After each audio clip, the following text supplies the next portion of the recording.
प्रदेश में मानसून के हाल की तो प्रदेश में मानसून धुआंधार है। लगातार जमकर बरस रहा है मानसून नया सिस्टम। 24 घंटे में 14 जिलों में जमकर बारिश हुई। सर्वाधिक 11.3 इंच बारिश झालावाड़ की जट में हुई। अच्छी बारिश से प्रदेश के ज्यादातर बांध ओवरफ्लो हो गए। 2 दिनों में 6 बड़े बांधों की तस्वीरें भी देखने को मिली, जहां से पानी की निकासी की जा रही है। राणा प्रताप सागर, कोटा बैराज, जवाहर सागर, माही बजाज, काली सिंध तथा सोम कमला बांध से लाखों क्यूसेक पानी छोड़ा जा रहा है। प्रदेश के 26 जिलों में औसत से 20% अधिक की बारिश हो गई है। 1.10 करोड़ की आबादी की प्यास बुझाने वाला बीसलपुर अब तक 80% भर गया है।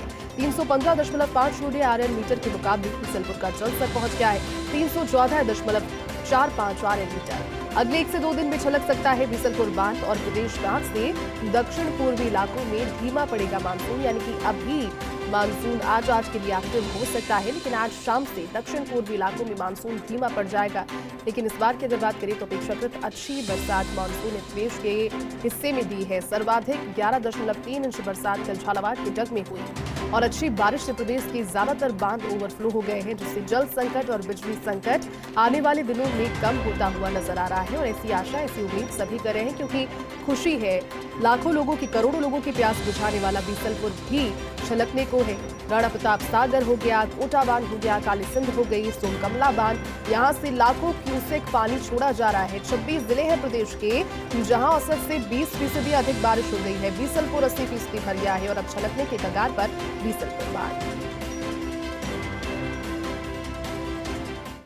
तो वहीं बारां की बात कर लेते हैं, जहां बीते 3 दिनों से बारिश का दौर जारी है। तेज बारिश की वजह से नदी नाले उफान पर है। जिले से होकर गुजर रही पार्वती, परवन और काली सिंध भी खतरे के निशान के ऊपर बह रही है, जिससे कई निचली बस्तियों में पानी घुसने से गांव टापू बन गए। कई जगह गांव और कस्बों का संपर्क कट गया। बारिश से सभी 19 बांध लबालब हो गए हैं। बारां के छबरा, छिपा बड़ौत में बाढ़ के हालात बने हुए हैं। तो वहीं कलेक्टर नरेंद्र गुप्ता और एसपी कल्याणमन मीना ने मौके पर रह रहे लोगों की जान किस तरह से बचाई जाए, उसको लेकर के जो रेस्क्यू ऑपरेशन चलाया जा रहा है उसका जायजा लिया। जिला प्रशासन के निर्देश पर राहत और बचाव कार्य युद्ध स्तर पर जारी है। तो वहीं बारां में सेना भी मौजूद है। छिपा बड़ौत के नीमथुर गांव में सेना ने रेस्क्यू कर बाढ़ में फंसे लोगों को बाहर निकाला। खुरई गांव में बाढ़ के पानी के बीच एक घर में 11 लोग फंस गए। लोगों को हेलीकॉप्टर के जरिए रेस्क्यू कर वहां से निकाला गया। इसके अलावा शहर समेत जिले के अंता, छबड़ा, छिपा बड़ौत, अटरू सहित अन्य जगहों पर झमाझम बारिश से सड़कों और कॉलोनियों में पानी भर आया और तस्वीरें लगातार दिखा रही हैं। ये राहत की बारिश तो थी, लेकिन जैसे जैसे बढ़ती गई आफत की बारिश बन गई। लेकिन रेस्क्यू लोगों को किया जा रहा है जो कि अभी दूरगामी स्थानों पर फंसे हुए हैं। अंता में अभी भलाईता में पटवारी और कानूनों को सर्वे पे लगा रखा है, और जो जिनमें घरों में पानी आ गया है उनको बाहर निकाल के सुरक्षित जगह पे पहुंचा रहे हैं। उनके खाने की व्यवस्था भी की जा रही है, और जिनके घर ऑलरेडी मकान जो गांव में है उनमें भेज रहे हैं उनको। बारां के अंता में तेज बारिश की वजह से काली सिंध नदी तेज उफान पर है और उस उफान के चलते नागदा के प्राचीन शिव मंदिर में पानी भर आया। आपको बता दें कि मंदिर काली सिंध नदी से लगभग 100 फीट की ऊंचाई पर स्थित है, लेकिन काली सिंध नदी का उफान इतना तेज था कि मंदिर परिसर में चारों ओर पानी ही पानी और साथ ही मुख्य गर्भगृह भी जलमग्न हो गया। इस दौरान बड़ी संख्या में लोग शिव मंदिर को देखने के लिए पहुंचे, लेकिन सुरक्षा की दृष्टि को देखते हुए मंदिर परिसर के मुख्य दरवाजे को बंद कर दिया गया।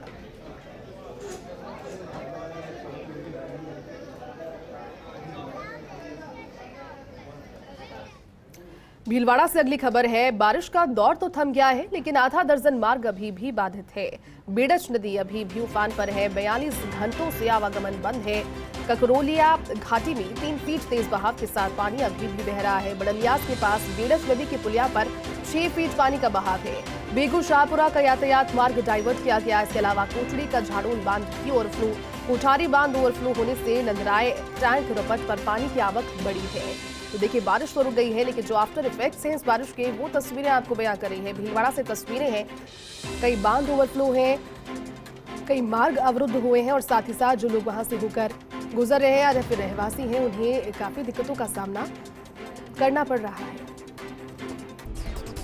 ब्रेक के बाद आपका स्वागत है। करौली के मंडरायल करणपुर क्षेत्र में चंबल नदी अपने रौद्र रूप दिखा रही है। चंबल नदी खतरे के निशान के करीब 3.30 मीटर ऊपर बह रही है, जो कई सालों का सर्वाधिक जलस्तर है। करीब 1.5 दर्जन गांव टापू बन गए हैं। पंचायती राज मंत्री रमेश मीणा ने प्रभावित क्षेत्रों में लगातार संपर्क बनाए हुए हैं। मंत्री ने पुलिस प्रशासनिक अधिकारियों को भी हर प्रभावित क्षेत्र में हर संभव सहायता उपलब्ध करवाने के लिए निर्देशित किया है। मंडरायल क्षेत्र में टोडी, कैमकच, रालोची, सहेड़, बल्लापुरा सहित अन्य गांव पानी में घिरे हैं।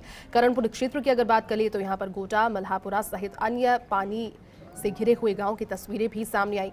तो वहीं प्रशासन ने लोगों को समझाइश कर सुरक्षित स्थानों पर पहुंचाया। मंडरायल करणपुर क्षेत्र के दर्जनों गांव का संपर्क कट गया है। भारी बारिश के बाद बिजली सप्लाई भी बाधित हो गई है।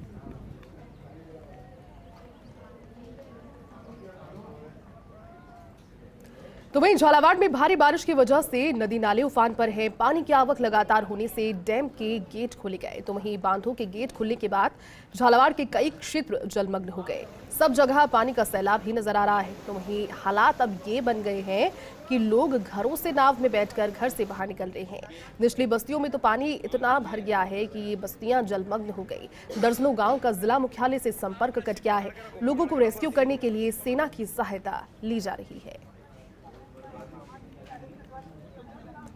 तो वहीं भारी बारिश के चलते कई इलाकों में बाढ़ जैसे हालात बन गए हैं और इसी के चलते सवाई माधोपुर के खंडार में बाढ़ में फंसे लोगों को बाहर निकालने के लिए एनडीआरएफ और एसडीआरएफ की टीम ने रेस्क्यू ऑपरेशन चलाया। जसराम बाबा कुड़ी पर 8 से 10 लोग बाढ़ में फंसे हुए हैं, जिसको निकालने के लिए रेस्क्यू ऑपरेशन चलाया जा रहा है। चंबल नदी खतरे के निशान के ऊपर बह रही है और चंबल के लगातार बढ़ते जल स्तर को लेकर प्रशासन भी अलर्ट है। आपको बता दें कि फर्स्ट इंडिया की खबर के बाद प्रशासन हरकत में आया, जिसके बाद एसडीएम बंशीधर योगी, तहसीलदार तुलसीराम शर्मा, एसएचओ सुरेश कुमार मौके पर पहुंचे और मौके का जायजा लिया।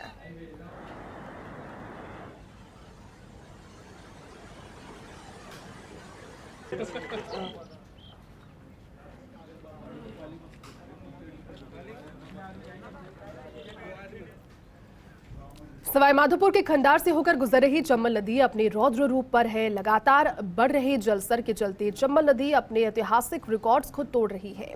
बता दें कि पाली घाट पर चंबल नदी का जलस्तर 202.8 मीटर पर पहुंच गया। अभी तक चंबल का ऐतिहासिक रिकॉर्ड है 203.5 मीटर, जिसे कम चंबल अब कभी भी तोड़ सकती है। चंबल के उफान के चलते राजस्थान और मध्य प्रदेश का 2 दिन से संपर्क कटा हुआ है। तो वहीं 1.5 दर्जन गांव को खाली करवाकर ग्रामीणों को सुरक्षित जगहों पर पहुंचाया जा रहा है। खंडार में बाबाजी की कुटिया पर एनडीआरएफ की टीम ने बाढ़ में फंसे 7 लोगों को वहां से रेस्क्यू किया। इसी के साथ जिला कलेक्टर सुरेश कुमार ओला भी लगातार इसकी मॉनिटरिंग कर रहे हैं। तो वहीं जालौर में बीते 16 घंटे से रुक रुक कर बरसात का दौर जारी है। लगातार हो रही तेज बारिश से नदी नाले उफान पर है। जसवंतपुरा के सुंधा माता सहित पहाड़ी क्षेत्रों में हुई भारी बारिश के चलते नदी नाले उफान पर है, तेज वेग से बह रहे हैं। तेज बारिश ने चारों ओर पानी ही पानी कर दिया। कई इलाके टापू में तब्दील हो गए। रूपसी गांव में पानी के तेज बहाव के चलते नदी पार कर रहे बाइक सवार 2 युवक नदी में बह गए। तो वहीं भीनमाल डीवाईएसपी सीमा चोपड़ा, उपखंड अधिकारी जवाहर राम चौधरी, रानीवाड़ा एसडीएम प्रकाश चंद्र अग्रवाल भी मौके पर पहुंचे और दोनों ही युवकों को कड़ी मशक्कत के बाद सुरक्षित बाहर निकाल लिया गया। सुंधा माता मार्ग में मूसलाधार बारिश होने से 5 फीट तक पानी भर आया। मूसलाधार बारिश के चलते बाढ़ जैसी स्थिति उत्पन्न हो गई। क्षेत्र में लगातार हुई तेज बारिश के चलते पुलिस और प्रशासन अलर्ट मोड पर है।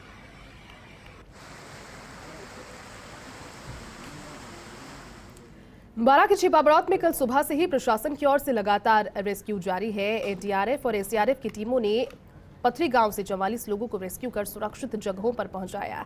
उपखंड अधिकारी विकास प्रजापत ने बताया कि बाढ़ के चलते कल सुबह से ही रेस्क्यू ऑपरेशन जारी है। अभी तक अलग अलग गांव से 102 लोगों को सुरक्षित निकाला जा चुका है। नीमथुर गांव में सेना के जवानों ने अब तक 60 से अधिक लोगों को सकुशल बाहर निकालकर सुरक्षित स्थानों पर पहुंचाया है। रात से ही थोड़ा जहाँ गांव में पानी भरा था वहाँ पानी खाली होने के बाद उनको स्कूल वगैरह में ठहराया गया सारथल में। इसके अलावा पथरी गांव में सुबह जो रेस्क्यू टीम है उसको बुलाकर पथरी में लगभग 57 लोगों का 57 लोगों का रेस्क्यू किया गया। उन्हें स्कूलों में ठहराया गया है। भोजन सामग्री वहाँ पर वितरित की गई है और उनको वहीं ठहराया जा रहा है। रेस्क्यू करने के प्रयास कर रहे हैं, किंतु रास्ते थोड़े खुले नहीं होने के कारण थोड़ा परेशानी का सामना करना पड़ रहा है। फिर भी हम पूरा प्रयास कर रहे हैं। तो देखिए तस्वीरें आपको दिखा रहे हैं, 44 लोगों को अब तक रेस्क्यू किया गया है, जानकारी उन्होंने दी। और देखिए तस्वीरें भी आप देख लीजिए, अंदाजा लगा लीजिए, ये गांव जो कि जलमग्न है, कई इलाके टापू में तब्दील हो गए हैं, लोग जो वहां पर फंसे हुए हैं। एनडीआरएफ और एसडीआरएफ टीमों की एक ही कवायद है, यही कोशिश कि जल्द से जल्द उन लोगों तक पहुंचा जा सके, उन्हें सुरक्षित और सकुशल एक ऐसे स्थान पर पहुंचाया जा सके जहां पर पानी ना हो और वो सुरक्षित रहें, सकुशल रहे। इसको लेकर के 44 लोगों को अब तक पथरी गांव से रेस्क्यू किया गया है।